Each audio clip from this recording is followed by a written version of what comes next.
ನಮಸ್ಕಾರ, ವರ್ಷ ಅಡುಗೆ ಮನೆಗೆ ಸ್ವಾಗತ. ಈ ವಿಡಿಯೋವನ್ನು ಸ್ಕಿಪ್ ಮಾಡದೆ ಪೂರ್ತಿಯಾಗಿ ನೋಡಿ. ಈ ವಿಡಿಯೋ ನಿಮಗೆ ಇಷ್ಟ ಆದರೆ ನಮ್ಮ ಚಾನಲನ್ನು ತಪ್ಪದೆ ಸಬ್ಸ್ಕ್ರೈಬ್ ಮಾಡಿ, ಹಾಗೆ ಲೈಕ್, ಶೇರ್ ಆ್ಯಂಡ್ ಕಮೆಂಟ್ ಮಾಡಿ, ತಪ್ಪದೆ ಮಾಡಿ. ಇಂದು ನಾವು ಕಿರಿಕ್ಸಾಲಿ ಪಲ್ಯವನ್ನು ಹೇಗೆ ಮಾಡೋಣ ಅಂತ ನೋಡೋಣ. ಇದು ಆರೋಗ್ಯಕ್ಕೆ ತುಂಬಾ ಒಳ್ಳೆಯದು. ನೀವು ಈ ರೀತಿ ಮನೆಯಲ್ಲಿ ಮಾಡಿ ಹೇಗೆ ಬಂತು ಅಂತ ನಿಮ್ಮ ಅಭಿಪ್ರಾಯವನ್ನು ತಿಳಿಸಿ.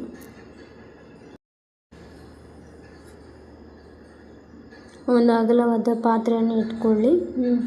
ಇದಕ್ಕೆ ಸ್ವಲ್ಪ ಅಗಲವಾದ ಪಾತ್ರೆ ಇಟ್ಕೊಂಡ್ರೆ ಅನುಕೂಲ ಆಗುತ್ತೆ ಕೈ ಆಡಿಸ್ಲಿಕ್ಕೆ. ನಂತರ ಈಗ ಎಣ್ಣೆಯನ್ನು ಹಾಕ್ಕೊಳ್ಳಿ. ನಾವು ಇಲ್ಲಿ ಗಾಣದ ಎಣ್ಣೆಯನ್ನು ಬಳಸ್ತೇವೆ, ನೀವು ಯಾವುದಾದ್ರೂ ಬಳಸ್ಬೋದು. ಎಣ್ಣೆ ಕಾದ ನಂತರ ಸ್ವಲ್ಪ ಸಾಸಿವೆ, ಕರಿಬೇವು ಮತ್ತು ಈರುಳ್ಳಿಯನ್ನು ಹಾಕಿ, ನೀವು ಬೇಕಾದರೆ ಜೀರಿಗೆಯನ್ನು ಸಹ ಹಾಕ್ಕೊಳ್ಬೋದು. ಈರುಳ್ಳಿಯನ್ನು ಹಾಕ್ಕೊಂಡು ಈರುಳ್ಳಿ ಹಸಿ ವಾಸನೆ ಹೋಗೋವರೆಗೂ ಚೆನ್ನಾಗಿ ಕೈ ಆಡಿಸ್ಕೊಳ್ಳಿ.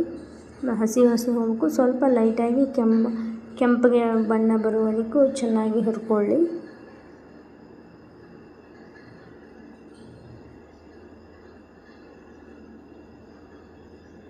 ಈ ರೀತಿ ಸ್ವಲ್ಪ ಲೈಟಾಗಿ ಕೆಂಪಾದ ನಂತರ ಈಗ ಇದಕ್ಕೆ ಒಂದು ಟೊಮೊಟೊನ ಸಣ್ಣಗೆ ಕಟ್ ಮಾಡಿ ಇಟ್ಕೊಂಡಿರೋಂಥ ಒಂದು ಟೊಮೊಟೊನ ಹಾಕ್ಕೊಳ್ಳಿ. ಟೊಮೊಟೊ ಚೆನ್ನಾಗಿ ಸ್ವಲ್ಪ ಮೆತ್ತಗಾಗಬೇಕು, ಅಲ್ಲಿ ತನಕ ಹುರ್ಕೊಳ್ಳಿ, ಅಲ್ಲಿ ತನಕ ಫ್ರೈ ಮಾಡ್ಕೊಳ್ಳಿ. ನಂತರ ಇದಕ್ಕೆ ಖಾರ, ಸ್ವಲ್ಪ ಅರಿಶಿಣ ಪುಡಿ, ಸ್ವಲ್ಪ ಮಸಾಲೆ ಮತ್ತು ರುಚಿಗೆ ತಕ್ಕಷ್ಟು ಉಪ್ಪು. ನಾವಿಲ್ಲಿ ಕೆಂಪು ಉಪ್ಪು ಬಳಸ್ತಾ ಇದ್ದೇವೆ, ನೀವು ಯಾವುದಾದ್ರೂ ಬಳಸ್ಬೋದು.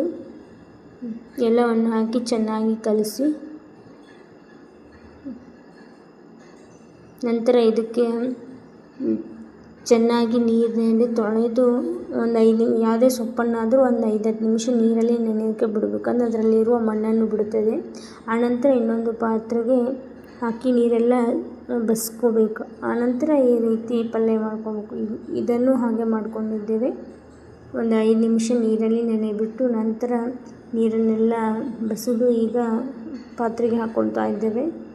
ಈ ರೀತಿ ಹಾಕ್ಕೊಂಡು ಚೆನ್ನಾಗಿ ಮಿಕ್ಸ್ ಮಾಡ್ಕೊಳ್ಬೇಕು. ಈಗ ನೋಡಲಿಕ್ಕೆ ಬಹಳ ಅನಿಸುತ್ತದೆ ಸೊಪ್ಪು, ನಂತರ ಕರಗಿ ಸ್ವಲ್ಪವೇ ಆಗುತ್ತದೆ. ಇದು ಆರೋಗ್ಯಕ್ಕೆ ತುಂಬಾ ಒಳ್ಳೆಯದು. ಈ ಪಲ್ಯ ಅಂತೂ ರೊಟ್ಟಿಗೆ ತಿನ್ನಲಿಕ್ಕೂ ತುಂಬ ರುಚಿಯಾಗಿರುತ್ತದೆ. ರೊಟ್ಟಿ ಜೊತೆ ತಿನ್ನಲಿಕ್ಕೆ ನೋಡಿ, ಈ ರೀತಿ ಚೆನ್ನಾಗಿ ಮಿಕ್ಸ್ ಮಾಡಿಕೊಂಡ್ರೆ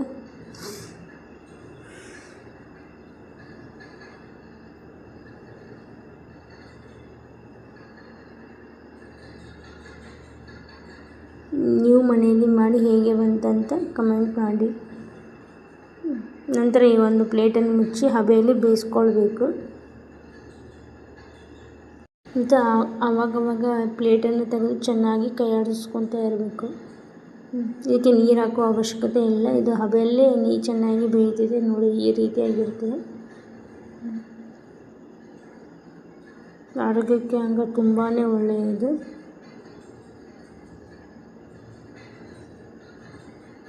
ಇನ್ನೊಮ್ಮೆ ಈ ರೀತಿಯಾಗಿ ಚೆನ್ನಾಗಿ ಕಲಿಸ್ಕೊಡಿ ನೋಡಿ. ಅವಾಗ ನೋಡಲಿಕ್ಕೆ ಎಷ್ಟು ಬಹಳ ಇದೆ ಅನ್ನಿಸ್ತು. ಈಗ ನೋಡಿ ಕರೆಗೆ ಎಷ್ಟಾಗಿದೆ ಸೊಪ್ಪು.